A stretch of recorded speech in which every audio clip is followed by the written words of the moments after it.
요한일서 2장 1절부터 6절까지 같이 읽습니다. 나의 자녀들아, 내가 이것을 너희에게 쓰면 너희로 죄를 범치 않게 하려 함이라. 만일 누가 죄를 범하면 아버지 앞에서 우리에게 대언자가 있으니 곧 의로우신 예수 그리스도시라. 저는 우리 죄를 위한 화목제물이니 우리만 위할 뿐 아니요 온 세상의 죄를 위하심이라. 우리가 그의 계명을 지키면 이로써 우리가 저를 아는 줄로 알 것이요 저를 아노라 하고 그의 계명을 지키지 아니하는 자는 거짓말하는 자요 진리가 그 속에 있지 아니하되 누구든지 그의 말씀을 지키는 자는 하나님의 사랑이 참으로 그 속에서 온전케 되었나니 이로써 우리가 저 안에 있는 줄을 아노라. 저 안에 거한다 하는 자는 그의 행하시는 대로 자기도 행할지니라. 아멘. 그의 행하시는 대로 자기도 행할지니라.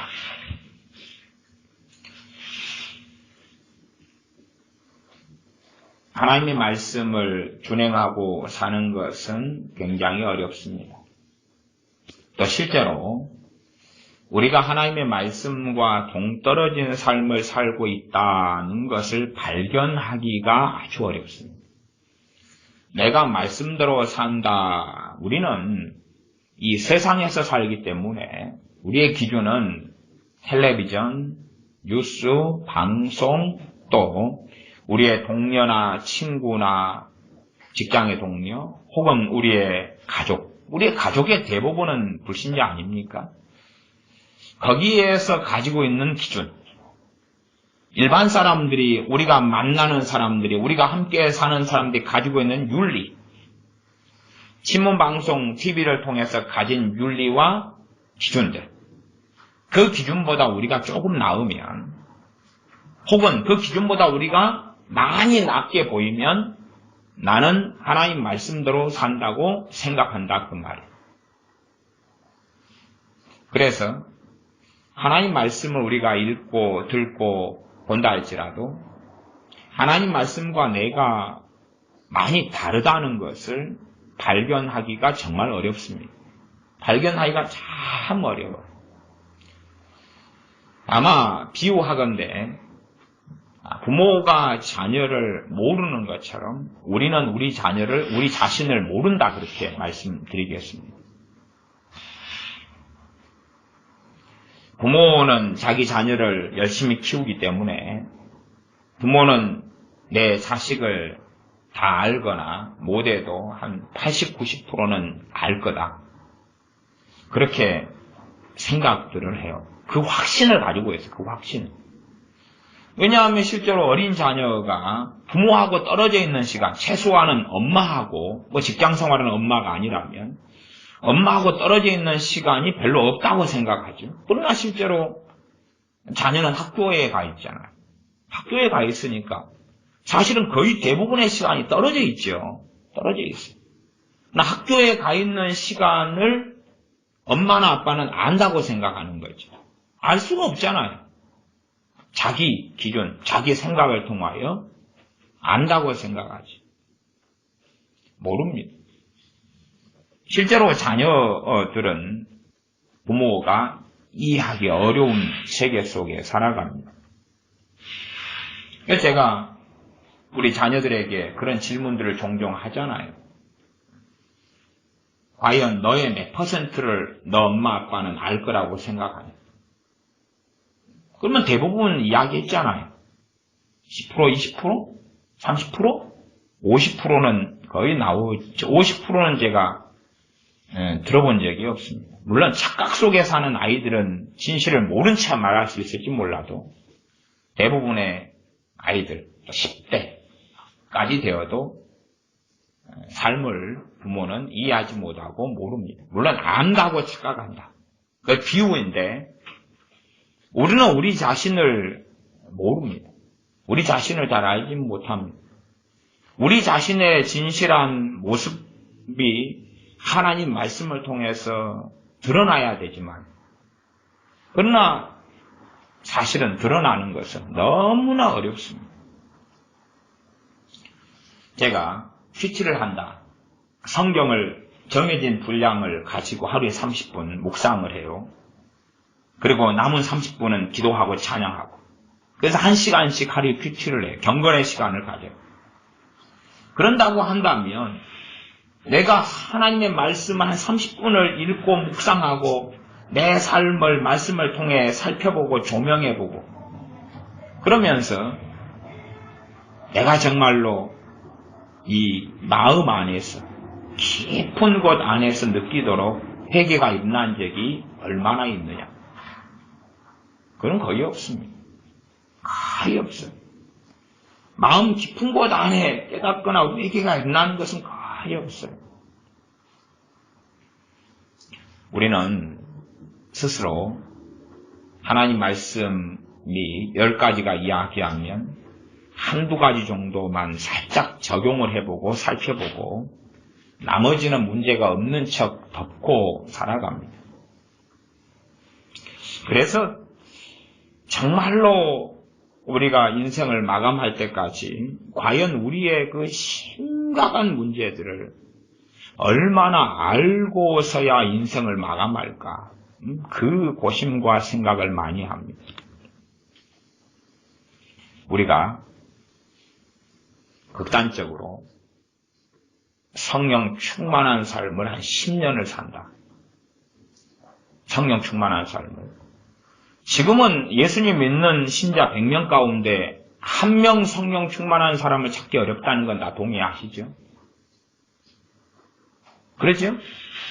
성령 충만한 삶을 살 때 최소한은 믿음의 성장이 있고 말씀을 깨닫는 게 있고 성령 충만이 가장 기본이라요.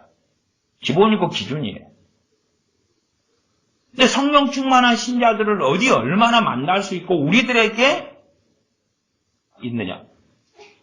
기본과 기준은 성령 충만이라요. 그건 다 아시지요? 다 아시지요? 그러면 우리는 성령 충만한가? 설교하는 저는 성령 충만한가? 듣는 여러분은 성령 충만한가? 여러분의 자녀는 성령 충만한가? 안 하지요. 그러나 문제를 느낍니까? 안 느낍니까? 안 느끼잖아요. 안 느끼잖아요. 안 느끼잖아요. 단지 성령 충만을 해도 되고 안 해도 되는 거라고 생각할 뿐이잖아요. 그러면 성령 충만한 삶과 그렇지 않은 삶이 얼마나 다르겠냐 그 말이지. 그 다른 것을 아냐 그 말이지. 단지 성령 충만하게 해달라 기도만 하면 면죄부를 받냐 그 말이지. 성령 충만 받으라. 오직 성령 충만 받으라고 명령했으면 그렇게 하지 않으면 범죄잖아요. 근데 안 하고 살면서 아무 문제 없잖아요. 우리가 내일 무슨 시험이 있다. 두근두근하죠. 내일 무슨 법정에 출두해서 재판을 받아야 된다. 두근두근하죠. 내일 경찰서에 출두해야 된다. 두근두근하죠. 성령 충만을 받으라. 그 하나님의 명령에 내가 전혀 부합되거나 합치되거나 따르거나 순종하거나 안 했는데 안 그렇잖아. 하나님 앞에 서야 될 터인데 하나님 말씀을 읽고 들으면서도 내가 말씀을 안 지키고 있으면 안 지키고 있다고 드러나야 되는데 그렇게 생각 안 하잖아요. 내가 안 지키고 있다고 자각 자체를 않잖아요. 무수하게 많은 하나님의 말씀을 나는 지키지 않으면서 그에 대해서 우리는 아무 문제를 못 느끼잖아요. 그리고 우리는 생각합니다. 하나님을 사랑한다고. 하나님 말씀대로 살고 싶다고. 네? 나는 헌신되었다고. 나는 주님을 따르기를 원한다고. 나는 좁은 길을 가기 원한다고. 예수님만이 나의 생명이라고. 스스로 그 확신을 가지고 있어요. 스스로 생각을 가지고 있어요. 저 같은 목사님들 한 100명 모아놓고 정말 목사님들 예수님을 따르기를 원합니까? 그럼 100명 목사님 다 당연히 그렇지요 라고 이야기한다 그 말이에요. 100명의 권사님들을 모아놓고 정말 예수님이 당신 생명 되십니까? 예수를 위해 삽니까? 살고 싶습니까? 예, 그렇습니다. 그렇게 말한다 그 말. 그러나 그건 착각 속에 살고 있는 거지 자기 마음을 속이는 거예요. 자기 마음을 속이고 있는 거예요. 최소한 제가 성령 충만이다. 그걸 가지고 예제를 삼았어요. 예제를 삼았어요. 그러면 권사님이든 목사님 100명을 모아놨으면 그 가운데 성령 충만한 사람은 한, 둘, 세 명이라요. 1명, 2명, 3명.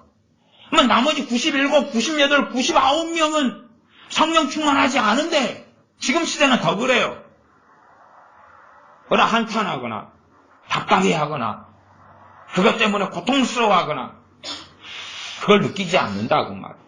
나는 말씀대로 삽니다. 나는 살려고 애를 씁니다. 나는 믿음이 잘 유지하고 있고 믿음 생활 잘하고 있습니다. 그렇게 대다수 최소한은 절반 이상은 그렇게 생각하고 믿는다고. 절반 이상. 그것이 우리들의 문제입니다. 한국교회 떠나서 우리의 문제. 하나님의 말씀을 지킬 의지나 의도가 없습니다. 성령 충만 깨달라고 기도해도 받지 못합니다. 기도한다고 되지도 않습니다. 성령 충만 받게 해달라고 안수 받아도 받지 못합니다. 받을 수 있는 사람은 있죠. 받는 경우는 있어요. 없는 건 아니라요. 100명을 성령 충만 받게 해달라고 안수했을 때 한두 명은 받겠지요. 나머지는 못 받아. 10번, 100번, 1000번 안수를 받아. 그게 현실이에요. 현실. 그게 현실이에요. 이상과 몽상이 아니라 그게 실제적인 현실이고 벌어지는 일이에요. 아무리 성령 충만을 구해서 못 받는다 그래도 받아야 되는 거예요. 10년을 구해서 못 받는다 해도 그래도 받아야 되는 거예요. 하나님 말씀을 따르기를 원하면 10년을 성령 충만하기를 애쓰고 10년을 그렇게 기도하고 10년을 성령 충만 받기를 애써도 못 받아도 그래도 포기하지 않고 걸어가야 하는 거예요. 그래도. 그러나 부흥회도 참석해보고 안수기도도 받아보고 성령 충만 못 받았다. 기도도 해보고 성령 충만 깨달라. 못 받았어. 그만둬요. 왜? 내 할 만큼 노력 다 했다. 내 노력할 만큼 했어. 그러니까 못 받았는데 뭐 어쩌겠어. 그리고 대강 덮어요. 대강 덮어. 꼭 무덤처럼 그 안에 썩은 시체를 집어넣고 아름다운 것처럼 잔디와 띠를 입히고 비석을 세워놓고 단장꽃 단장을 해놓고 야 아름다운 무덤 그 안에는 구더기가 썩어 들어가는데 그렇게 단장을 하고 사는 거예요. 우리는 그렇게 하는 것에 너무 익숙합니다. 더군다나 교회에 가면 서로 얼굴을 비추이고 보니까 상대방의 모습에서 내 모습을 발견해야 되는데 우리는 거꾸로 합니다. 상대방을 보니까 나하고 비슷하니까 안심을 한다 그 말이에요. 안심을 해요. 북한이 핵무기를 개발하고 마지막 단계에 있고 그리고 어젠가는 미사일을 쏘았습니다. 걔가 어떻게 북한의 김정은이나 쏘았냐 그러면 쏜 다음에 공중에서 이걸 실험을 했어요. 공중에서 시간 안에 불발한 게 아니고 터지게 하는 거예요. 공중에서 터지도록 실험을 했어요. 발사해가지고 얼마 뒤 공중에 터졌어요. 불발이 아니에요. 어디에 꼭 떨어져가지고 터져야지만 미사일 실험을 한 게 아니에요. 핵미사일. 핵탄두를 장착해서. 이 끔찍한 상황에 지금은 이 연휴기간이어서 외국 여행 가는 사람만 220만 명. 인천공항이 완전히 마비가 될 정도로. 왜? 평안하니까. 어젯밤에 오래간만에 이 옆에 있는 해안공원 항상 산책 가는 곳을 가봤어요. 사람이 얼마나 많은지 발 디딜 틈이 없어요. 우리 이 공원은 4월달 때 10월달까지 야외에서 공연을 여러 군데서 해요. 야외 공연하는 걸 뭐라 그러지? 버스킹? 네, 버스킹 공연을 6개월을 해, 6개월. 4월에 최근에 시작해서 이제 10월 며칠까지 6개월을 해요. 주말마다. 금요일, 토요일, 주일인가. 관광객이 얼마나 많이 왔는지 발 디딜 틈이 없어요. 식당마다 줄을 서가지고 얼마나 많이 왔는지. 그러면 그만큼 평안하고 안전하다고 생각하는 거지. 중국에는 군사들 국경에 모아놓고 잠수함을 투입해서 준비해놓고 미국이 지금 사드를 들어오고 국방력을 여기에 투입하고 핵잠수함을 보냈고 항공모함이 지금 들어와 있고 이런 상황이 돼도 우리는 평안한 거예요. 그런 것처럼 우리는 다른 사람을 보니까 여행 가고 평안해. 다른 사람의 모습을 보고 내 신앙의 모습하고 똑같잖아. 그러니 이렇게 살면 되는 거지. 그러면서 하나님 말씀에 나는 따르려고 노력하고 있다. 그러니 된 것 아니냐? 노력해서 되는 것입니까? 아니면 결과가 있어서 따라야 되는 것입니까? 하나님 말씀에 따라야 되는 거지. 따라야 되는 것하고 따르려고 노력하는 것을 같은 말로 바꿉니다. 아이가 시험을 봐요. 빵점이에요. 빵점. 왜 빵점 맞았느냐? 노력하고 있어요. 노력하고 있어요. 다음에 시험 받을 때 또 빵점이에요. 하나님 말씀 왜 안 지켰느냐? 지금 지키려고 노력하고 있어요. 다시 한 달 뒤에 왜 안 지켰느냐? 지키려고 노력하고 있어요. 1년 뒤에 왜 안 지켰느냐? 지키려고 노력하고 있어요. 10년 뒤에 왜 말씀을 안 지켰느냐? 노력하고 있어요. 그러면 되는 거죠. 우리의 면죄부는 그거예요. 지금 노력하고 있어요. 노력하고 있어요. 결과가 없는데. 결과가 없는데. 성령 충만 받아라. 노력하고 있어요. 간혹 시간 되면 기도하고 있어요. 그러니 말씀 다른 거 아니에요? 노력하는 문제가 아니라 지금 안 지키면 죄라는 사실이에요. 지금 안 지키면 죄라는 사실이에요. 그 죄를 자각하고 있지 못하다는 이야기죠. 지금 열매가 안 나와 있으면 죄라는 사실이에요. 근데 죄라고 안 느끼는 거예요. 왜? 나는 큰 문제 없어. 예배드리러 다니잖아. 나는 기도하잖아. 나 설교 듣잖아. 나 예수님 믿고 있잖아. 그러니까 무슨 특별한 문제가 있어? 그런 문제가 없어. 문제가 있어도 특별하고 대단한 건 아니야. 그냥 사소하고 작은 것일 뿐이야. 작은 거. 그 정도의 문제는 다 가지고 있잖아. 우리가 염려하고 고민하는 것은 내가 어떻게 주님 앞에 말씀을 순종하고 살까가 아니라 내 삶에 생기는 문제들이에요. 내 삶에 생기는 문제들. 그것이 내게 고통을 가지고 대인관계, 인간관계, 부부관계, 부모-자식관계, 공부관계, 학교생활관계, 친구관계, 교우관계, 동관계, 집관계, 차관계. 그것이 우리의 고통을 가져오는 거리지. 그것이 우리에게 고통을 안 가져온다는 게 아니라 고통을 가져오죠.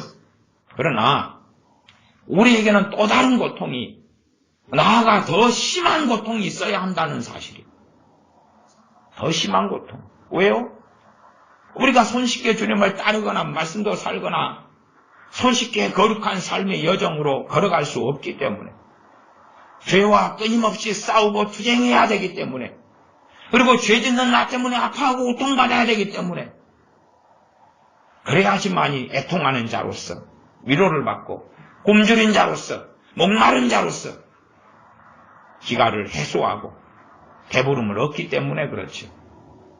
그러나 하나님 말씀도 지키는 것에 별로 관심이 없고 그것이 정말 중요하지 않은 사람, 그런 대다수의 소위 그리스도인들, 크리스찬들은 내가 말씀을 지키려고 노력하고 있다는 것에 자기에게 큰 점수를 주고 면죄부를 주고 아무 문제 없다고 생각하는 거예요.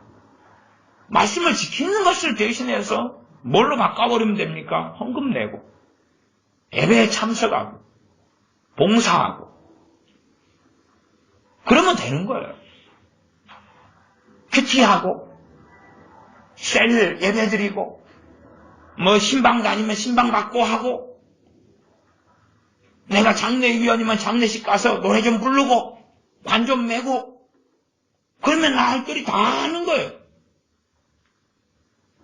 그렇게 교회에서 자기의 지정한 소위 사명, 그것만 감당하는데도 일주일에 시간이 얼마나 많이 들어요. 오늘 주일이었으면 주일학교 교사 맡은 사람들은 어제부터 자기 반 아이들에게 전화 돌리고 아침 일찍 가서 다시 찾아가서 애들이면은 교회 가자 그러고 주중에 한번 모이게 해서 떡볶이라도 한번 사주면서 이번 주일날 만나자, 친구 데리고 와라, 그렇게 하고 생일이면 생일 챙겨주고, 그리고 아침에 주일학교 모임에서 아이들 좀 교재를 가지고 가르치고, 그리고 바이바이 하고, 그렇게 하는데 얼마나 사실은 심력이 많이 들고 쉽지 않은 거죠. 저도 주일학교 아이들, 중고등부 아이들 맡아서 한 10년을 했어요. 쉽지 않아요. 쉽지 않아요. 고달파요. 기준이 높을수록 많이 힘들어요. 거기에 일주일 동안 한 이틀은 마음을 쏟아야 돼. 이틀은 마음을 쏟아야 돼. 그러나 중고등부다. 오후에 또 중고등부 모임이 있어. 또 한 달에 한 번씩 돌아가면서 설교를 해야 되는 그런 것도 있어요. 대표기도, 설교, 아이들 프로그램을 또 맡아서 또 해줘야 되고, 교사로서. 거기 일주일에 또 하루 이틀 막 마음을 쏟고 나면 지치고 힘들어요. 집에 오면, 주일날 그래서 집에 오면 주일학교 교사나 중고등부 교사는 다운돼요. 넉다운. 파김치가 돼요. 그러니 자기가 일주일에 하루 이틀을 그렇게 애쓰는 건데, 그것도 주말에 쉬고 놀아야 될 걸. 잠도 좀 자야 되고, 집안 살림도 좀 해야 되고, 빨래도 해야 되고, 청소도 해야 되고, 애들 데리고 바람도 한번 쐬러 가야 되고, 할 것을 포기한 채 해야 되니까 얼마나 힘드냐 그 말이에요. 그러니 당연하게 느끼는 것은 내가 그 일주일에 이틀 하루가 고생스러운 것이 말씀대로 살기 위한 투쟁이고 고생이라고 생각한다고 말이에요. 그러나 말씀하고 전혀 상관없다고도 말할 수 없지만, 말씀하고 정확하게 연결되고 말씀에 순종하는 거라고도 말하기가 어렵다고 말이에요. 그런 애매모호한 활동들이에요. 활동들. 사실 우리 한국교회가 과거에 D.L. 무디 같은 목사님을 통해 주일학교가 만들어지고 했지만, 한국교회가 주일학교가 없었다면, 중고등부가 없었다면 교회는 지금보다 더 건강했을 거라고 저는 믿습니다. 왜 그런 줄 아세요? 한국교회 이 교인들의 이 무서운 병이 자녀를 바르게 교육시켜야 될 책임이 부모인 자기에게 있다는 것을 모른다는 거예요. 부모들은 어떨 때 안심합니까? 주일학교 아이 보내면 돼요. 전도사님한테 맡기고 다른 집사님한테 맡기고 주일학교 보내면 끝난 거다. 이게 말씀대로 내 자녀를 가르쳐야 될 책임이 목사님에게나 교회에 있다고 생각하는 거예요. 왜? 성경 믿기 싫으니까. 하나님 말씀 믿기 싫으니까. 자녀를 바르게 양육하라는 하나님 말씀을 부모인 내가 받기를 싫으니까. 그 말씀을 어떻게 순종하는 거라고 하는 거예요? 교회에 보내면 되는 거예요. 주일학교에 보내고 맡기면, 중고등부에 참여시키면 자녀를 바르게 양육하는 것.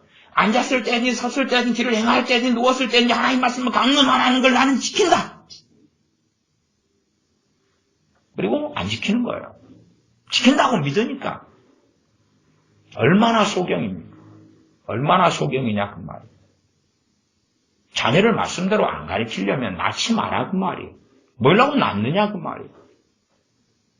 말씀대로 가르치라고 했으면 그렇게 말씀을 시키는 대로 해야지요. 근데 안 한다 그 말이에요. 최소한 내 품 안에 있는 20살 되기 전까지 19살까지 내 자식은 그렇게 해야지. 주일학교 중고등부 보내는 건 덤이고, 그건 해도 되고 안 해도 되는 거고. 최소한 주일학교나 중고등부가 없고 유치부가 교회가 없다 그러면 결국 부모는 좀 더 느꼈을 거라 그 말이에요. 내가 해야 되는구나. 누가 하는 게 아니구나. 내가 직장생활 하더라도 저녁 시간에, 주말 시간에 내가 남의 자식 중고등부 교사, 주일학교 교사 돼서 책 보고 뭐 읽어주고 떡볶이 사주고 생일 파티 해주고 그럴 문제가 아니고 내 자식을 하나님 말씀으로 양육해야 되는 사명이구나.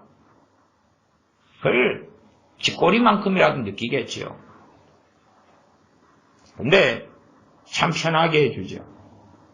그래서 교회가 주일학교 중고등부를 세워서 교회가 책임집니다. 그 거짓말을 하죠.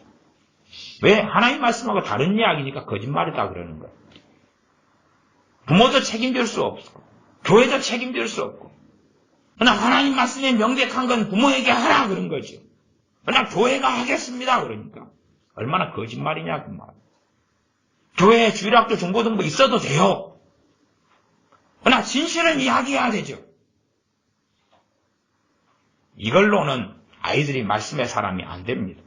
주일학교나 중고등부 가지고 대학 청년부 가지고는 절대 하나님의 사람이 안 되는 겁니다. 그게 됐으면 성경에 그렇게 하라고 명령했을 거 아니에요. 안 그래요? 에베소 교회야 중고등부를 주일학교를 세워라. 그걸 통하여 부흥이 일어나고 그걸 통하여 자녀들이 말씀대로 될 것이다. 성경에 그게 없잖아요. 그게 거짓말이니까 없죠. 우리는 그런 활동들을 하면서 나는 말씀대로 살아간다고 믿는 거예요. 믿어요. 왜? 옆과 앞을 좌우를 다 돌아봐도 다 그렇게 사니까. 우리가 말씀대로 살아가는 거 참 어렵습니다. 정말 어렵습니다. 이 자녀를 우리가 키우면 지금 어떤 원리를 이야기하고 있는 것입니다. 자녀를 키우면 자녀가 지금 심각한 상태가 됐는데 그걸 모릅니다. 대부분의 부모는 몰라요. 심각한 상태가 돼도 모릅니다. 몰라요. 왜 모르냐? 그러면 여러 이유가 있습니다. 그 가운데 일반적인 이유는 뭐냐? 그러면 이해관계가 자녀하고 얽히지 않으니까 그렇습니다. 과거에서부터 이야기했던 원리입니다. 그 원리를 자세하게 이야기는 않습니다. 알아먹으면 알아먹고 못 알아먹으면 못 알아먹고. 자녀하고 이해관계가 얽히지 않으니까 그렇습니다. 그러면 그 자녀의 문제가 드러나질 않아요. 그리고 문제가 악화되고 심각해질 때까지 그냥 방치. 심각해지면 조금씩 뭔가에 문제가 벌어져서 감지를 부모는 합니다. 그러나 고치기는 어렵죠. 문제의 본질을 알지 못하니까. 소위 말하면 그런 정신을 드셨으니까 이야기하는 거지만 화장실 가야 될 때를 많이 넘겨서 뱃속에다가 이틀치를 막 담고 있다. 그러면 계속 뭐가 나와요? 방귀가 계속 나오죠. 그럼 방귀만 끼지 말아라. 근다 해서 해결되는 게 아니잖아.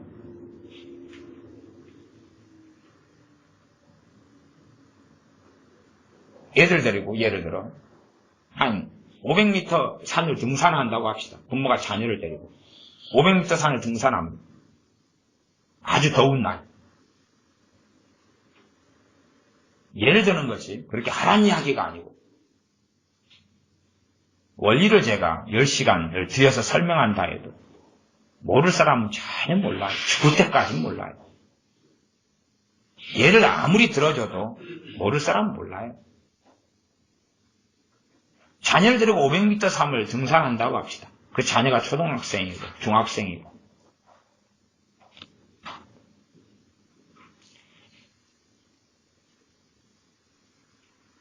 이해관계 속에 들어간 거예요. 500m 산을 올라갔다 내려오면 자녀가 인내심이 있는지 드러납니까? 안 드러납니까? 물을 안 가지고 갑니다. 산에는 물이 없고 목이 말라요? 안 말라요?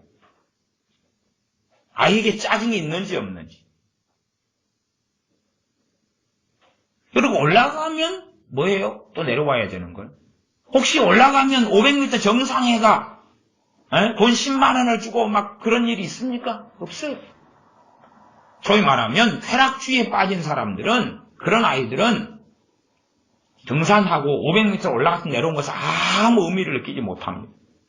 그냥 짜증나요. 그냥 짜증나. 그냥 짜증나요. 그걸 대부분의 아이들은 하기 싫어요.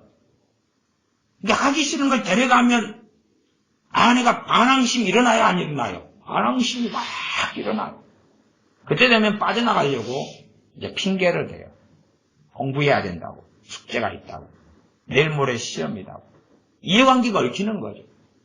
더군다나 진짜로 자녀가 내일 시험인데 부모가 500m 산을 데려갔다 내려오면 500m쯤 되면 올라갔다 내려오는데 한 3시간 이상이 걸립니다. 내일 시험인데 더군다나 시험 준비까지 안 해놨어요. 이해관계가 더 얽히죠. 그 정도 돼야 문제가 드러나는 것입니다. 그 정도 돼야 문제가 드러나고 서로 충돌하는 것이 충돌.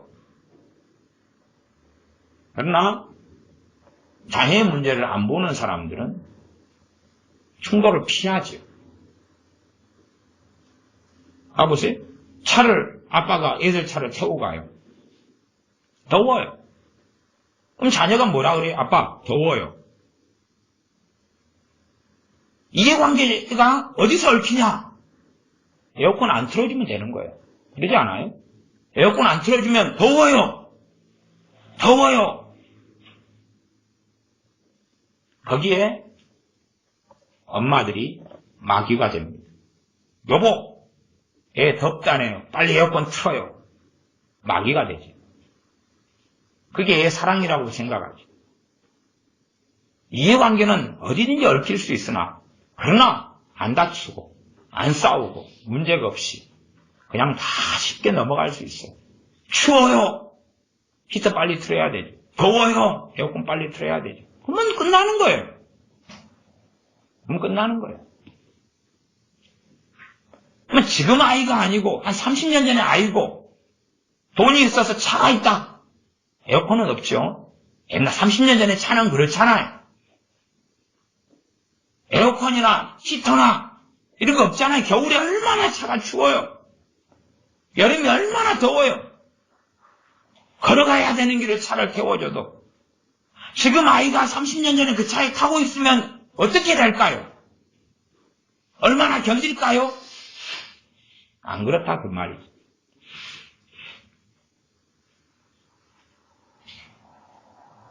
그건 다 비유고 예화입니다.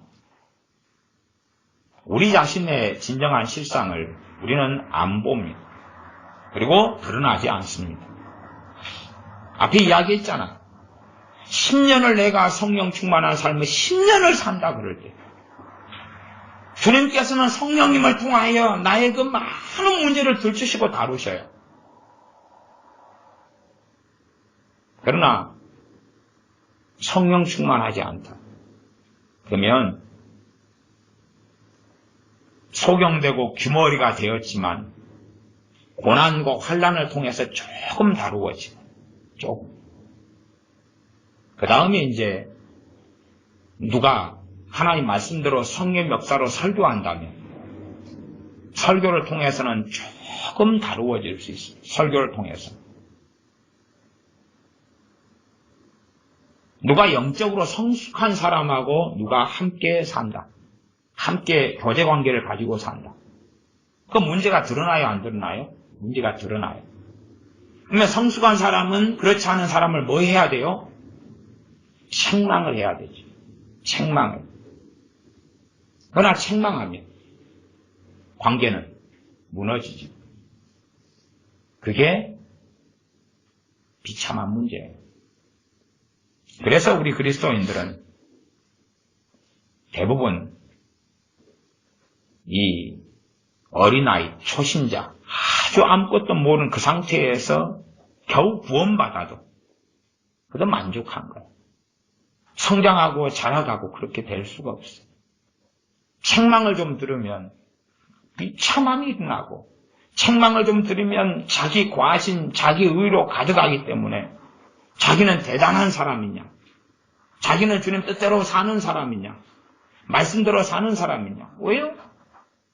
이 종교성이 들어오면, 종교성은 무슨 옷을 입냐 그러면 거룩함의 옷을 입어요. 거짓 거룩. 종교성은 거짓 거룩. 그래서 오전 설교에 예를 들었잖아요. 천주교 미사에 가면 너울을 쓰고 있어요. 경건한 모습을 취하고 있어요. 그들 마음도 경건한 마음을 가지고 있죠. 그러나 그게 진짜 경건이냐 그 말이죠. 불교 신자가 불상 앞에 가서 경건하게 절을 해요. 일천배 절을 해요. 그들의 마음은 진심이에요, 거짓이에요? 진심이죠. 진심이잖아요. 진심이에요. 마리아상 앞에서 기도를 해요. 천주교 신자가. 그들의 마음은 진심이에요, 거짓이에요? 진심이죠. 우리 조상들이 제사상 차놓고 제사를 지내요. 경건해요, 안 경건해요? 뭐 복장이 난잡해요, 추리닝 입고 맨발로 양말 안 신고 우리 조상이 제사 지내요? 안 그러잖아요. 옷 깨끗하게 입고 뭐 새벽 4시 일어나서 목욕제기 하고 음식 정말로 좋은 것을 고르고 배 고르고 생선 고르고 다 해가지고 하잖아요. 그게 진짜 경건이 아닌가 하고 똑같이 우리의 모습과 삶 속에 경건이라고 생각하는데 거짓말이 너무 많아요. 그래서 초대교회가 이 타락한 중세교회로, 초대교회가 천주교회로 그 과정을 거쳐서 변질돼 버린 거예요. 그 과정을 거쳐서 하나님 말씀 잃어버리고. 특별한 게 아니에요. 각 시대마다 모양과 모습은 다르지만 그러나 그 종교화는 계속하여 교회 속에 일어나 왔거든요.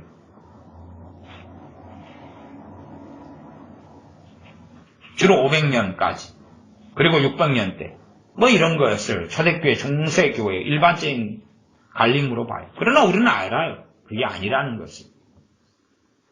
요한계시록 2장 3장만 봐도 100년이 채 되기 전에 교회가 얼마나 심각해졌느냐를 알잖아요.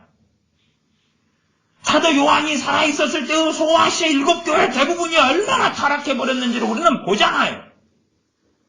심지어 사도행전에서는 AD 60년대의 예루살렘 교회가 얼마나 타락해버렸는지를 우리는 사도행전을 통해 확인하잖아요. 그러니 뭐 초대교회고 중세교회고 말을 끄집어낼 이유도 자체도 없어요. 그렇게 단순한 연도 수치 노름이 아니기 때문에. 그래서 우리는 우리의 실상을 잘 모릅니다. 실상이 고쳐지려면 수술하는 것처럼 큰 고통이 동반돼야 돼요. 고통이 동반되지 않으려면 좀 그거보다 나으려면 내가 성령 충만한 삶을 10년, 20년을 쭉 살아가는 가운데 성령님께서 나를 다루셔야 해요. 그래야지 고통이 좀 적으면서 다루어질 수 있어. 왜? 성령 충만, 성령이 막 내 안에 역사하시니까 그 고통을 경감시키면서 은혜와 회복과 기쁨과 회개와 아픔과 탄식과 이게 공존하는 가운데 처리될 수 있어요.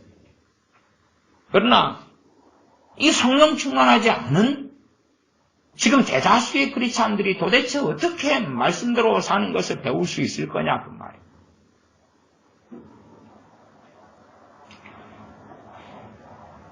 겸손은 존귀의 앞잡이고 겸손한 자에게는 하나님의 은혜가 임하고 주님께서 나는 온유하고 겸손하니 내게 와서 배우라 그랬어요. 정말 겸손이 뭔지를 알까? 다른 말로 하면 교만이 깨진 크리스찬은 얼마나 있을까? 교만이 깨진 그리스도인은 얼마나 있을까? 교만이 많이 깨져야지 내가 하나님 앞에서 내가 말하는 것과 하나님 밖에서 말하는 것이 조금 구별이 돼요. 내가 그리스도 안에서 말하는 것과 그리스도 안에서 생각하는 것과 그리스도 안에서 계획하는 것과 그리스도 안에서 생각하는 것과 행동하는 것과 그리스도 밖에서 행동하고 말하고 계획하는 것의 차이를 조금 알게 돼요. 조금. 교만이 많이 깨질 때.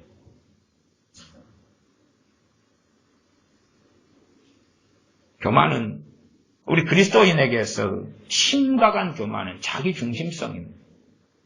내 중심이에요. 내 중심. 내 중심. 겸손은 주님 중심, 하나님 중심이죠. 말씀 중심. 뻔한 거 아니에요. 교만과 겸손에 대한 설교를 제가 여러 차례 해왔고 설명해 왔습니다만.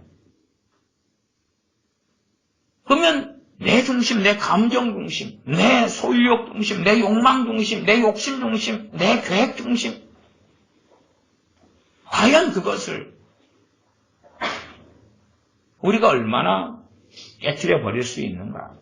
내가 무엇 때문에 우는가? 내가 무엇 때문에 즐거워하는가? 내가 무엇 때문에 기뻐하는가? 그걸 얼마나 깨트려 버리는 게 가능할까? 도대체 얼마나 그게 다루어져야지만이 이제 교만은 좀 정리돼 가고 반대로 겸손이 조금 생겼다 말할 수 있을까? 아마 제 개인 생각은 어떤 A라는 크리스찬에게 너가 교만하다고 너무 고통스럽게 책망을 받고 정상적으로 성령 안에서 책망이에요. 한 100번은 받고 그리고 아파하고 고통스러워하고 탄식하고 그 정도 돼야 겸손을 조금 배울 수 있다. 그렇게 봐요. 아니면 성령 충만한 삶 가운데 10년 이상을 살든지. 근데 교만하다는 것은 한 두세 번 이야기 들으면 두세 번 정도 감당이 될까요? 보통 크리스찬이? 감당이 될까요? 이겨낼 수 있을까요? 그래서 지금은 책망이 없는 시대. 책망이 없는 시대.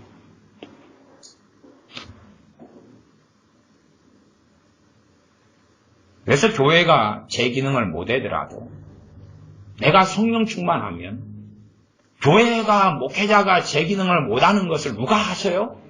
성령님께서 스승 되셔서. 그래서 우리 찬양하잖아요. 성령님 스승 되셔서 하신다고. 스승이 계시는데 보혜사가 계시는데.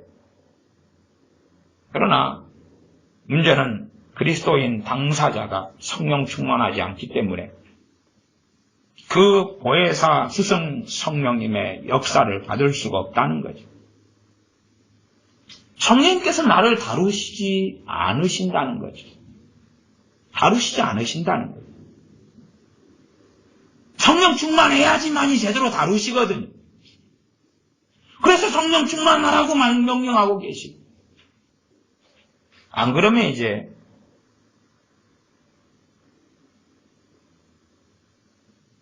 영적으로 성장하고 성숙한 사람이 꼭 부모가 자녀를 양육하는 것처럼 그렇게 책망을 해야 되는데. 그래서 제가 부모와 자식의 자녀 교육에 예를 든 거잖아요. 예였다고 말씀드렸죠. 그러면 부모 입장에서 자녀가 눈을 뜨고 보는 사람은 뭐가 잘못됐는가 하고 지금의 대한민국의 크리스찬 부모들은 소경이 돼버렸지만 안 그런 부모들은 알 거 아니냐 그 말이에요. 알 거 아니에요.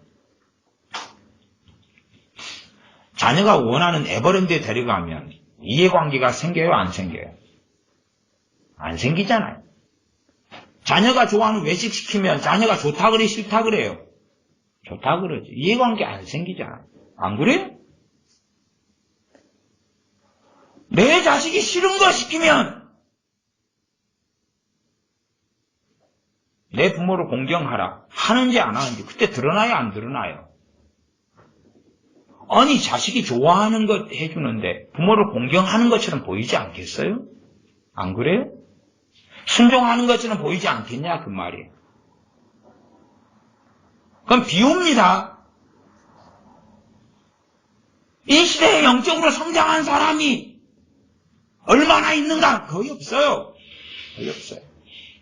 거의 없는데 어쨌든 좀 언니하고 동생 사이.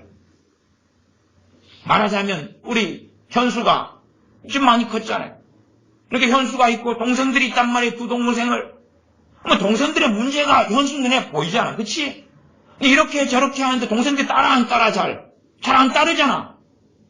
전문용어로 뒤지게 패버려야지. 맞을 살점도 많고.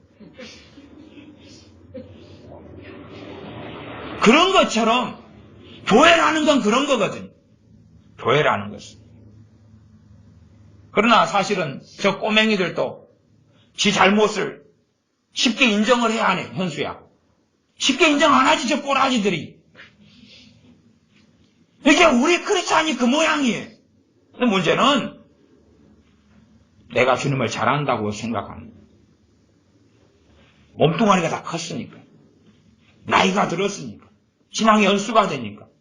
그러니까 한국교회가 망쳐들고 우리들이 망쳐드는 이유는 뭐냐 그러면 주제 파악을 못하니까 그래요.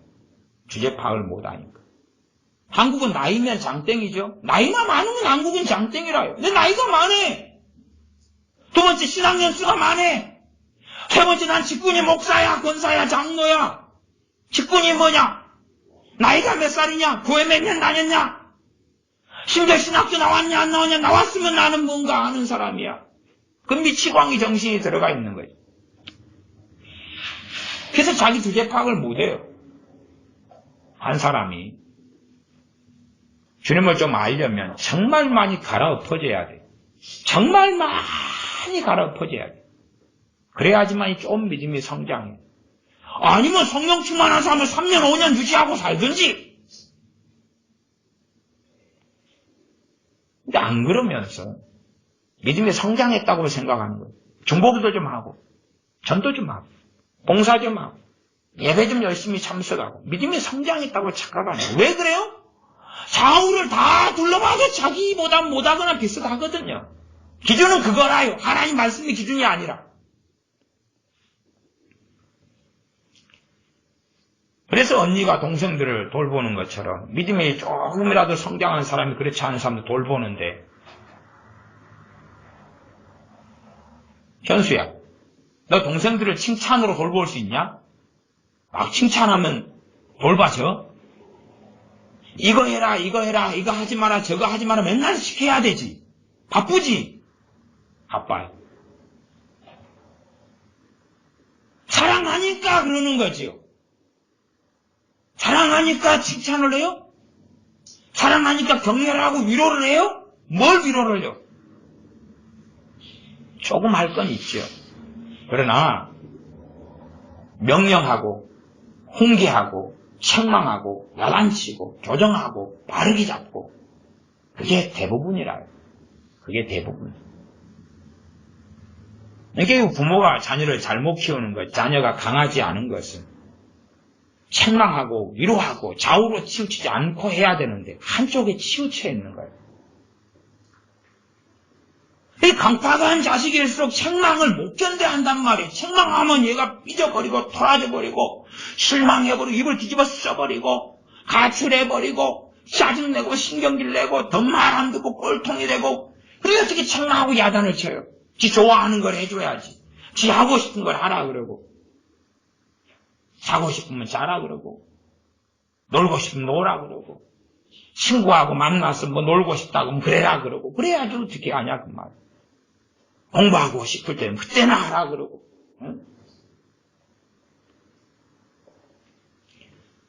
우리는 우리의 믿음이 성장하려면 우리보다 믿음이 성장한 사람들에게서 내가 성령 충만한 삶을 안 산다면, 그러면 책망을 많이 들어서 그 대신 메워야 되는 것들이 많아요. 학교 공부 못하는 아이들은 어쩔 때는 학원이라도 다녀야 되잖아요. 학원은 왜 다녀요? 지가 학교 공부에 충실하지 않았다는 이야기죠. 그래서 공부 잘하는 아이들은 그런 고백을 많이 하잖아요. 저는 학원 안 다녔습니다. 그런 고백 많이 하지 않아요. 요즘에 인터넷이 발달해 있고 인터넷 강의가 발달해 있고 온갖 자료와 정보가 가져가기 때문에 공부에 있어서 지가 충실하다면 학원에 다닐 필요가 지금은 거의 없어졌어요. 특별히 자격증 같은 게 아닌 한. 학교 공부를 통해서 학원 다닌다 그 말. 이 학교 공부는 나는 충실하지 않는다. 난 제대로 안 해왔다. 그 고백밖에는 없는 거예요, 원래가. 말씀을 읽겠습니다. 요한일서 2장 1절부터 6절까지였어요. 제가 지금 장황하게 해왔던 이야기가 이 말씀 이야기예요. 여러분이 어떻게 보이든지 들리든지는 모르겠지만 2장 1절 나의 자녀들아 내가 이것을 너희에게 쓰면 너희로 죄를 범치 않게 하려 함이라. 만일 누가 죄를 범하면 죄를 범치 않게 하려고 위에 있는 요한 1서 1장 말씀을 기록했다는 거예요. 죄를 범치 않게 하려고 위에 있는 말씀. 그 다음에 그 뒤에 있는 말씀들도 죄를 범치 않게 하려고. 죄를 범치 않는다는 이야기는 하나님의 말씀, 주님의 말씀에 따르지 않으면 죄라 그 말이에요. 따르지 않으면 따르라 그 말이죠. 따르라고 가르치고 있는 거지. 그러나 따르지 못하는 일들은 우리에게 너무 많이 벌어졌어. 실패하고 죄를 짓고 범죄하고. 그래도 요한일서 1장 말씀에는 1장 9절은 우리 죄를 자백하면이라고 나오고, 그러나 우리는 범죄하고 산다고 1장 8절 10절은 말씀하고, 그리고 범죄를 했다 그러면 2장 1절 하반절에 만일 누가 죄를 범하면 아버지 앞에서 우리에게 대언자가 있으니 곧 의로우신 예수 그리스도시라. 죄를 범하면 우리에게는 대언자, 보혜사, 중보자가 계시다 그 말이에요. 이 대언자는 보혜사라는 말로도 번역이 됩니다. 우리에게 대언자가 있으니 우리가 뭘 범하면요? 죄를 범하면. 하나님 말씀 제대로 모르는 사람은 끔찍하게도 죄가 뭔지를 모릅니다. 죄가 뭔지를 몰라요. 죄에 대한 개념이 세상 사람들하고 거의 유사합니다. 거의 유사해요. 죄가 뭔지를 왜 모르죠? 더군다나 피치한다는 사람들이 모른다 그러면 참 깝깝합니다. 성경을 도대체 어떻게 읽고 보냐 그 말이지. 이 말씀 66권에 뭐 하라 하지 마라 율법이 아니라 말씀 66권에 하라는 걸 안 하고 안 하라는 걸 하면 죄 아니에요? 기준이 그거예요. 기준이 그거. 이 말씀은 하나님의 뜻에 대하여 나와 있는 거예요. 그러나 소경된 사람은요, 아무리 성경 읽어도 뭘 하라 그랬는지 뭘 하지 마라 그랬는지가 안 보여요. 놀랍지요? 소경된 사람은 안 보여요. 안 보이니까 자기는 큰 문제가 없고 죄가 없는 거예요. 자기는 깨끗하게 고상하게 사는 거예요. 안 보여요. 보이지 않아요. 우리가 죄를 범하면 우리에게 대언자가 있다. 죄를 범하면 죄에 대한 책임과 대가를 누가 지불해야 됩니까? 내가요. 내가 지불해야 돼. 내가 지불해야 되는데 우리에게 대언자 대신 예수님이 계시다라고 말씀해요. 내 죄에 대하여 책임져 주시는 분.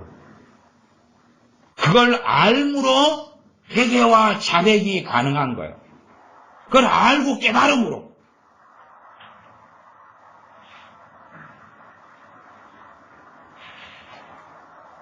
이 빈민들을 돕는 건 참 어려워요. 가난한 사람들을 구제사역하는 건 진짜 어렵습니다. 왜 그러냐면요. 가난한 사람들에게 뭘 챙겨다 줘요.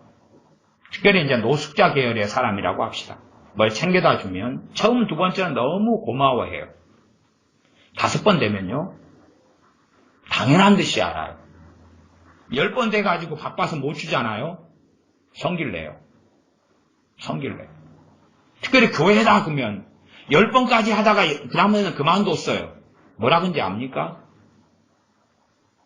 돈 돌라 먹었다는 거예요. 자기 교회도 안 다니면서. 말하자면 자기들을 10번까지 챙겨줘야 될 그 돈이 죽을 때까지 챙겨줘야 될 뭔 돈이 있는데 그 돈을 누가 먹느냐 그 말이죠. 그것이 끔찍한 점이에요. 자녀 키우기 참 어렵다 그 말이죠. 다른 말로 뭔가를 계속 챙겨줘요. 그럼 맨 처음에는 몇 번은 감사하죠. 자녀가. 계속 해줘요. 그럼 자녀에겐 당연한 것이 되죠. 더 계속 해주다가 못 해주게 돼요. 원망해요. 짜증내고 신경질 내요. 똑같아요. 이 사람의 본성과 완악함은 똑같은 거예요. 똑같은 거예요. 그게 끔찍한 거지. 우리들이 주님께 행하는 것도 마찬가지. 우리의 고백과 회개가 가능한 것은 대언자 되시는 주 예수님이 계시기 때문에 가능한 거예요. 근데 우리는 당연한 걸로 알지. 당연한 걸로. 그리고 그것조차도 게을르고 나태해서 죄에 대해서 고백하고 자백하고 회개하는 것도 안 해요. 맨 처음 성령 충만이 잠깐 할 때는 죄를 고백하고 회개하면서 너무 감사하고 좋다 그래요. 그리고 이제 성령 충만한 은혜를 내가 육적으로 살아가고 정욕적으로 살아갈수록 신속하게 까먹죠. 그 다음에 왜 내게 기쁨을 거둬갔냐고 하나님을 책망하고 원망하는 것은 다반사로 일어난다 그 말이에요. 나아가서 죄를 고백하고 회개하는 것도 율법적으로 좀 끌고 가다가 내가 할 만큼 했다 그러고 그만둬 버리죠. 그리고 자기 육신의 정욕, 육신의 안락을 위해서 자기 행복을 위해서 맨날 기도해요. 그리고 왜 안 들어주냐는 거지. 성경은 지금 죄의 문제에 집중하고 있고 의의 문제에 집중하고 있는데 우리는 다른 데 집중하고 있어요. 그래야지만이 우리는 거룩하고 의로운 것처럼 이 거짓 거룩, 다른 종교인들이 하는 것처럼 무당들이 얼마나 경건하게 옷을 입고 경건한 것처럼 춤을 추냐 그 말이에요. 그냥 거짓 경건이다 그 말이죠. 그런 것처럼 거짓 경건을 뒤집어 쓰고 거짓 거룩을 뒤집어 쓰고 우리는 삽니다. 죄의 문제가 드러나고 있을 때에 우리의 대언자 되신 예수님으로 인하여 죄를 고백하고 회개하는 게 가능한 거예요. 그래서 죄가 용서받는 게 가능해요.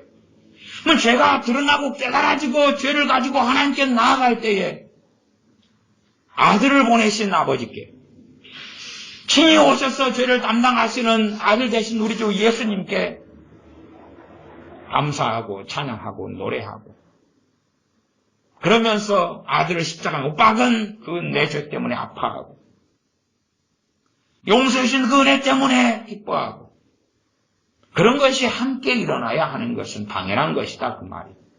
그러나 이제 주님은 사라져버려요. 우리의 죄의 자백, 죄의 고백 그래서 주님은 사라져버려요. 주님이 잊혀져버려요. 단지 죄를 자백했다는 것은 면죄부를 받는 거예요. 꼭 우리 자녀를 잘못 초달을 하거나 잘못 책망을 하면 자녀가 인두꺼비를 써요. 그래서 뭐라 그러냐면 잘못했다고 다시는 안 그러겠다. 그러면 끝. 잘못했다는데 더 야단치고 때릴 수 있어요? 없어요? 없지요. 대신에 결과를 봐야죠. 자녀는 변해요? 안 변해요? 안 변해요. 그러면 잘못했다는 것이 진짜냐 그 말이 그게. 거짓인데 그걸 그대로 방치하고 놔두는 거예요. 잘못했다 그러면 끝나냐 그 말이에요. 열매를 보이라고 성경이 말씀한 대로 잘못했다 그러면 그 다음에 열매가 있느냐 없느냐 확인해서 두어 번은 세 번까지는 잘못했다는 것을 넘어갈 수 있으나 세 번이 지나도 열매가 없으면 잘못했다는 걸로 끝낼 수 없다 그 말이죠. 잘못했다 그러면 10번, 100번도 1000번도 넘어가는 거예요.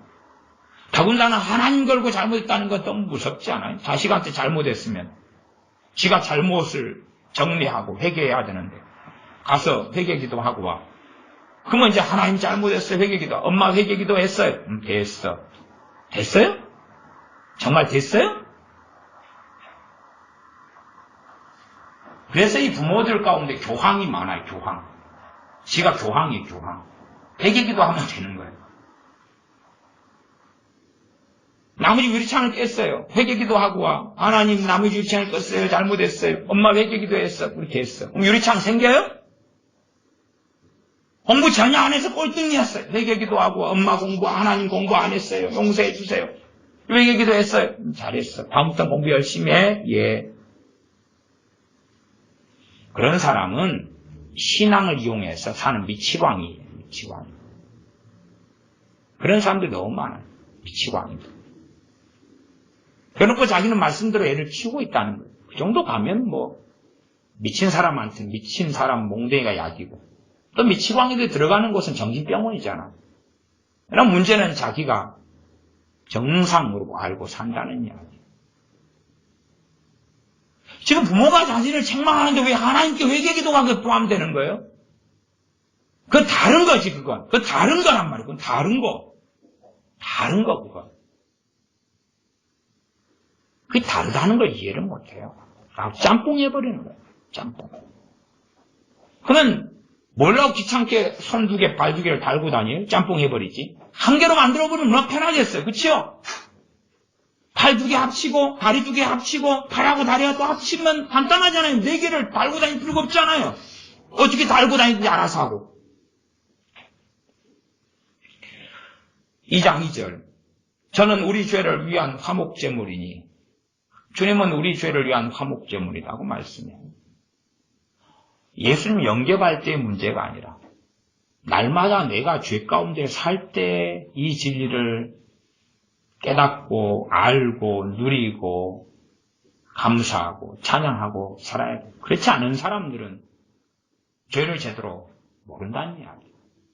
나아가서 이 종교적인 기도, 자백기도, 고백기도, 회개기도 하면 끝난다고 믿는 크리스찬들도 똑같은 거예요. 그런 종교적인 행위에 죄가 용서되느냐 그렇지 않느냐가 달려있다는 거예요. 제가 그래서 상담사에 가거나 이런 분들에게는 좀 사람들 데리고 좀 회개기도 좀 그만 좀 시키라 그러잖아요. 회개기도.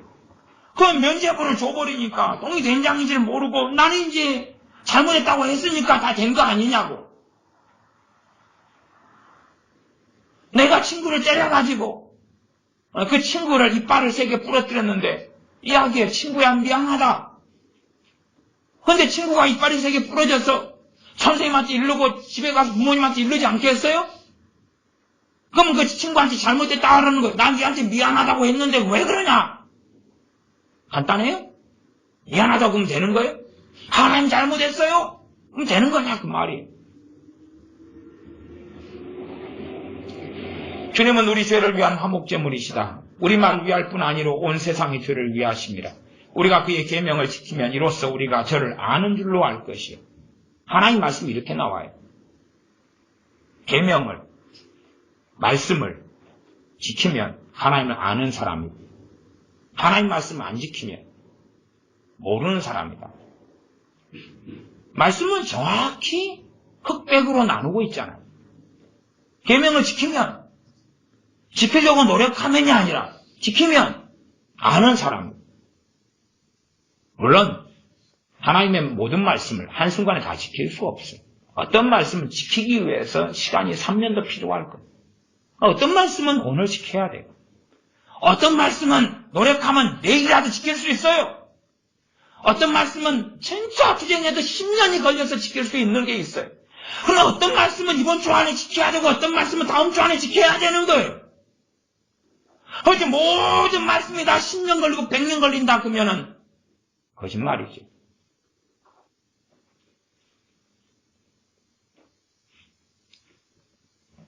그의 계명을 지킨다. 하나님의 계명, 하나님의 말씀을 지킨다. 이리 살피고 저리 살펴도 지켜야 될 말씀이 없게끔 느껴져요. 대부분의 그리스도인들은.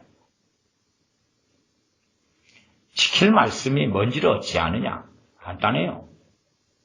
말씀이 내 안에 들어와 있으면 말씀을 가지고 성령님께서는 너가 이거 지금 못 지키고 있고 이거 지켜야 되라고 역사하시는 거예요. 말씀이 안 들어와 있으면 아무리 궁리하고 생각해도 지킬 말씀이 없는 거예요. 내가 안 지키고 있는 게 없는 거예요. 물론 지키고 있는 것도 거의 없겠지만 말씀이 안 들어와 있으니까 말씀을 가지고 진리의 성령님께서 역사하시지 않는 거예요.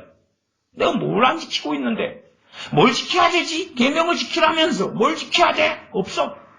생각이 안 나네. 모르겠네. 당연하죠. 말씀이 뱃속에가 없는데. 그래서 계명 지켜라. 대부분은 편안해요. 왜? 이렇게 저렇게 궁리해봐도 지킬 게 없거든요. 하나님 말씀이 뱃속에 없으니까 아무 문제가 없거든요. 뱃속에 없으니까 성령님께서 그 말씀을 통하여 죄를 깨닫게 해주시는 일이 안 벌어지거든. 말씀을 통하여 심판이 온다는 것을 안 느껴지고 안 알아지거든요. 얼마나 편해요. 하나님 말씀이 내 안에 거하지 않으니까 편하죠. 그래서 그 계명을 지키면 그러면 여기서는 이제 지키려고 마음만 먹으면 끝나는 거예요. 지키겠습니다. 놀러 갈게요. 그러면 면제복권. 아니 지금 현재 안 지키고 있으면 우리가 저를 아는 것이 아니다. 이렇게 말씀해도 충격받지 않아요. 4절 저를 아노라 하고 그의 계명을 지키지 아니하는 자는 거짓말하는 자의 진리가 그 속에 있지 아니하요. 봐보세요. 진리가 그 안에 없으니까 계명을 못 지킨다고 이야기하잖아요. 진리가 하나님 말씀이 내 안에 들어오고 어떤 말씀을 통하여 성령이 역사하신다고. 어떤 말씀은 당장 내게 적용시키시고 어떤 말씀은 제가 그랬잖아요. 어떤 말씀을 지키는 데는 3년도 걸리고 10년도 걸릴 수 있다고. 그러면 3년, 10년에 걸쳐서 그 말씀을 가지고 성령이 계속 역사해 가셔야 될 거 아니에요. 그래야 열매가 맺히죠. 어떤 말씀은 3일 만에, 어떤 말씀은 하루 만에, 어떤 말씀은 지금 지켜야 된다고 말이에요. 그러나 진리가 그 안에 없으면 또 나아가 말씀을 지키는 것은 영적 성장과 함께 하는 거예요. 함께. 그래서 어떨 때는 어떤 사람을 겸손하다, 그리고 어떤 사람을 교만하다 그러지만 그러나 또 다른 측면에서 점점점 겸손해 가는 그 성장이 또한 있다 그 말이에요. 이 사람은 겸손하네? 교만하네? 이렇게 나누기도 하지만 나 교만을 떨쳐내고 겸손케 되어져가는 겸손한데 소위 급수가 얼만큼 겸손하냐 그 이야기가 되겠지. 지금 교만하다. 교만은 깨져나가야 돼요. 겸손으로 터닝해야 돼요. 그러나 겸손에도 급수가 있다 그 말이죠. 성격이 빵점만 면하면 되는 건 아니잖아요. 빵점만 안 맞고 2점, 3점, 5점 맞으면 되냐 그 말이에요. 안 그렇잖아요. 급수가 있는 거예요. 그러나 교만도 급수가 있지만 그러나 교만은 안 되는 거죠. 겸손으로 바뀌어야 되죠. 그러나 이 교만이 깨지려면 제가 말씀드렸어요. 100번을 심각하게 눈물을 흘릴 정도의 책망을 받아도 이 교만은 깨지기 어렵다고. 그렇게 어려운 과목입니다. 사실은 하나님의 말씀의 대부분이 그래요. 유감스럽게. 그러나 조금 깨닫고 은혜 조금 받고 그러면 자기가 변할 줄 알아요. 은사 좀 받고 기도 생활 좀 하고 내가 진심으로 주님을 사랑한다고 진심으로 마음 먹으면 자기가 쉽게 변할 줄 알아요. 안 변해요. 그렇게 우리는 변하지 않아요. 그렇게 우리는 간단하게 영적 성장과 진보를 가져오지 않습니다. 저를 아노라 하고 4절 그의 계명을 지키지 아니하는 자는 거짓말하는 자요. 그래서 우리가 거꾸로 잘 생각하셔야 돼요. 내가 그의 계명을 뭘 지키고 있는가를 그렇게 생각하셔야 돼요. 내가 뭘 안 지키고 있는가 그러지 말고 그건 자기를 포장하고 거짓말하는 방법이고 내가 지금 지키고 있는 말씀이 뭐가 있냐 하면 이제 드러나는 거예요. 그냥 쉬운 거예요. 쉬운 거. 네 100점 맞은 과목이 뭐냐? 8점, 90점 이상 맞은 과목이 뭐냐? 그러면 드러나는 거예요. 나 노력하고 있어요. 공부 지난번 어제도 잠 안 자고 시험 공부했어요. 그런 말 말고 너 지금 지키고 있는 말씀이 뭐냐? 그러면 이제 간단한 거예요. 간단한 거. 예를 들어 주님 오시기를 고대하라. 그러면 나 지키고 있냐? 그 말씀 지키고 있냐? 지키고 있는 게 뭐냐를 보면 되는 거예요. 뭐냐? 그래 안 지키고 있는 게 뭐냐? 아니 뭘 지켜야 되겠냐? 그게 아니라 뭘 지켜오고 있냐?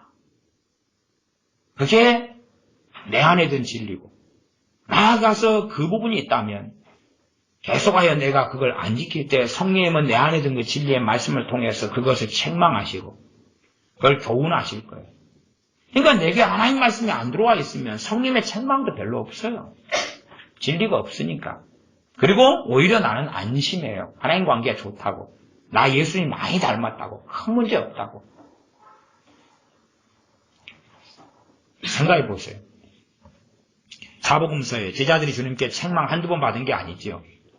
한두 번 야단 맞은 게 아니지요. 최고의 스승 되신 주님께 배웠어요. 정금보다 더 놀라운 말씀을. 그러나 주님의 사도들, 제자들 그렇게 주님과 함께 동거동락하면서 그 24시간을 주님과 함께 있었잖아요. 24시간. 24시간을 주님과 함께 동행을 했어요. 3년. 쉽게 변합니까? 쉽게 달라집니까? 아니 그 기준을 가지면 되잖아. 모세 그 믿음의 사람이 하나님과 함께 살아가는데 몇 년을 살았냐 그 말이에요. 120년입니다. 120년. 모세가 얼마나 믿음의 사람인지가 히브리서 11장에 그가 40살 때까지의 이야기가 기록되었어요. 그 다음에도 기록됐지만 그가 40살 그랬을 때도 그의 백성과 함께 능력을 받는 것을 세상의 쾌락 속에 들어가는 것보다 더 낫게, 더 기쁘게 하겠다고 이야기하는 신앙이 80살의 신앙이 아니라 40살 이전의 신앙이 그런 모세가 120살까지 살았어요. 모세가 쉽게 거룩하게 됩니까? 그는 날마다 장막에 나아가서 하나님과 대면하여 알고 만났어요. 그가 쉽게 거룩하게 됩니까? 그가 얼마나 이스라엘 백성을 이끌면서 많은 고난에 처합니까? 모세가 죽을 때 대단한 재산 챙겨서 죽었습니까? 대단한 재산 다 뿌여서 자식한테 넘겨주고 죽었습니까? 그게 도대체 그가 무슨 유산을 남겼나요? 이스라엘 백성은 끊임없이 때 맞으면 그를 돌로 쳐 죽이려 했죠. 하나님을 알아가고 성장하는 것은 쉽지가 않습니다. 진리가 우리 속에 들어가 있어야 되고 내가 왜 진리가 내 안에 들어오냐? 어떤 말씀을 깨닫고 지키려고 발버둥을 칠 때 그게 이제 좀 들어와요. 그게. 그래야지만 이제 그 다음에 성령님께서 그 말씀을 통해 역사하시는 거예요. 그래서 오전으로 이야기하면 뭐 여러 가지 이야기 가운데 하나로 이야기한다면 한 가지를 이야기한다면 우리의 기도 생활에 회개 기도가 자연스럽게 있느냐 그걸 이야기했었지. 그게 없다면 나는 주님의 십자가를 잊어버렸기 때문에 그런 거예요. 나는 주님의 대속과 순환을 잊어버렸기 때문에 그런 거예요. 그러니 영의 지각이 이제 없어져 버린 거예요. 죄를 깨닫게 하시는 성령의 역사가 없어져 버린 거예요. 그런데도 내가 정상적인 크리스찬이라고 생각하고 있으면 난 정신병자예요. 정신병자. 제가 설교할 때 목사님 정신병자라 그러네. 책망이에요. 책망. 심한 책망이에요. 심한 책망을 받으면 아프고 그러나 돌이킬 수 있고 안 받고 저를 요구할 수도 있어요. 안 받고. 제가 솔직히 우리 애들하고 많이 함께 살아가지만 내가 설교 시간 애들을 이렇게 책망하지 개인적으로 만나서 내가 책망해요? 안 하잖아요. 나는 개인적으로 우리 애들하고 살면서 난 애들 너무 사랑스러워. 나 애들을 좋아하는 사람이에요. 애들 내가 이뻐하고 사랑스러워하고 그리고 함께 놀러 다니고 치킨 사주고 피자 사주고 난 애들 개인적으로 만날 때 우리 애들 내가 아무리 설교 때 책망하더라도 난 다 이뻐요. 내 눈에는. 얘는 이쁘고 난 다 귀엽게 봐요. 근데 그걸 절제하려고 애쓰는 거고 설교 때는 말씀대로 그대로 내가 이야기하는 거예요. 말씀대로 이야기하는 거고 이거 어떤 분들은 그러시더라고요. 자녀를 데리고 저한테 오시는 분들은 목사님한테 엄청나게 애들 잘못 키웠다고 야단 맞을 각오를 하고 막 오신다 그러시더라고요. 근데 이야기 안 하잖아요. 이야기 안 해요. 내가 뭐 어찌 알았어요. 내가 애들을 키운 것도 아니고. 애들을 데리고 함께 무슨 이해관계 속에 얽혀봐야지만 그 애들의 문제가 드러날 뿐이고 그것도 다르게 하실 때나 이야기를 조금 할 수 있는 거고 나머지는 누가 애들 데리고 오면 내가 사랑하고 그리고 좋아하고 함께 즐겁게 시간 보내면 많은 거지. 내가 뭐 내 평상시 애들 야단치고 막 꾸지람하고 거의 안 하잖아요. 그렇게 할 이유 자체도 없고 또 그런 뭔가가 주님으로부터 오지도 않아요. 그냥 귀여워하고 이뻐하고 사랑하고 함께 이해관계 얽히지 않은 상태 속에서 함께 잘 먹고 마시고 놀러가고 즐기면 되잖아요. 설교 때는 책망하는 거예요. 설교 때는. 6절 읽고 말씀을 마무리합니다. 5절 6절이지. 누구든지 그의 말씀을 지키는 자는 하나님의 사랑이 참으로 그 속에서 온전케 되었나니 말씀을 지키는 자는. 이로써 우리가 저 안에 있는 줄을 아노라. 말씀을 지키면 그가 하나님 안에 있는 사람이구나. 말씀을 지키면.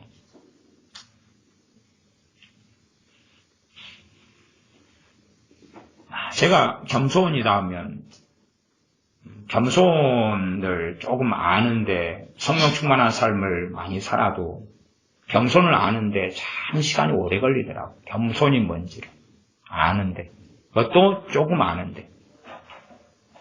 그래서 거꾸로 저보다 다 천재들이고 다 잘나시고 이해력이 다 좋겠지만 그럼에도 불구하고 이 크리스찬이 겸손이 뭔지를 안다는 건 정말 쉽지 않은 거다. 이것을 저는 절감합니다.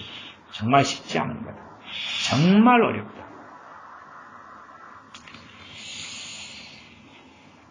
저는 책을 봐왔기 때문에, 많이 봤기 때문에 참 젊었을 때는 예를 들어 제가 책을, 남이 읽지 않은 어떤 책을, 전공도서를, 아니면 전문서적을, 신학서적을, 신앙서적을 한 100권을 읽었다고 칩시다. 그러면 얼마나 제 마음이 높아져요. 왜? 저 사람들이 모르는 걸 나는 안다는 거지. 얼마나 높아져요, 마음이. 100권을 읽었으면. 사실은 뭐 한 두세 권만 읽어도 울쓰게해질 수 있잖아요. 100권을 읽으면 얼마나 마음이 높아지겠냐, 그 말이. 그럼 500권을 읽으면. 500권을 읽으면. 얼마나 마음이 높아지겠냐, 그 말이. 얼마나 자만심이 들어오고, 얼마나 나는 안다고 생각이 들고, 얼마나 남이 깔보아지고, 아니면 깔보아지진 않더라도, 그걸 몰라, 저 사람은. 응? 얼마나 그렇게 할 수 있겠냐, 그 말이에요. 그런 자만심이나 그런 교만이 책을 보고 보면 볼수록 심해져 가더군요. 심해져 가. 그런 게 깨지는데 시간이 참 많이 걸리더라고요. 많이 걸려. 참 많이 걸려.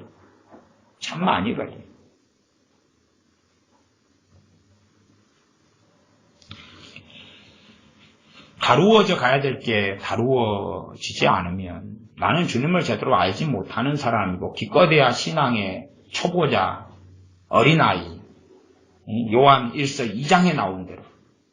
또 제가 대한민국에 장성한 사람이 별로 없다 이야기한 건 청년의 신앙까지만 돼도, 아비신앙이 아니라 청년의 신앙까지만 돼도 마귀를 알고 마귀를 분별하고 마귀하고 싸우면서 이겨야 되는 조건이 달라고. 그다음에 말씀의 능력을 체험하는 사람이 돼야지 청년신앙이라고 요한 1서에 나와 있잖아요. 몇 절에 나와 있습니까? 2장 13절에 나와 있고 반복해가지고 2장 14절에가 나와 있어요. 두 번에 걸쳐서 자세하게 나와 있어요. 그러니까 청년의 신앙도 가진 사람 별로 없어요. 아니, 한국교 목사님 가운데 80% 이상이 믿는 사람한테는 마귀 역사가 없다는 등의 정신 나간 주장을 하시는데, 신학적으로. 그런데 어떻게 청년의 신앙에 들어가죠? 그럴 리가 없잖아요. 그런 것처럼 청년의 신앙에 들어간 사람도 극소수예요. 극소수. 1장 6절 저 안에 거한다 하는 자는 그의 행하시는 대로 자기도 행할지니라. 우리는 하나님 안에 거하고 주님 안에 거하고 살기를 원해. 성령님 안에서 거하고 살기를 원하고 성경 계속하여 말씀해요. 그러면 주님께서 행하시는 대로, 하나님께서 행하시는 대로 우리도 행해야 하고, 말씀하시는 것을 우리가 따르고 지키고 살아야 합니다. 이게 윤리적인 이야기로 끝나는 게 아니고, 그래서 제가 물었잖아요. 그냥 살아야 합니다. 그런 게 아니라 살아야 합니다라고 성경이 이야기하지만 지금 말씀을 지키고 사는 게 뭐냐라고 우리 스스로 물어야 한다고 말씀했잖아요. 뭘 지키냐? 신앙생활 예수 믿는다고 얼마를 살았는데 뭘 지키고 있냐?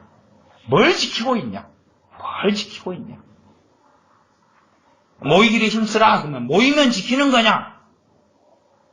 무슨 마음으로 모여야 되죠? 누구를 사랑했어요? 누구를 사모했어요?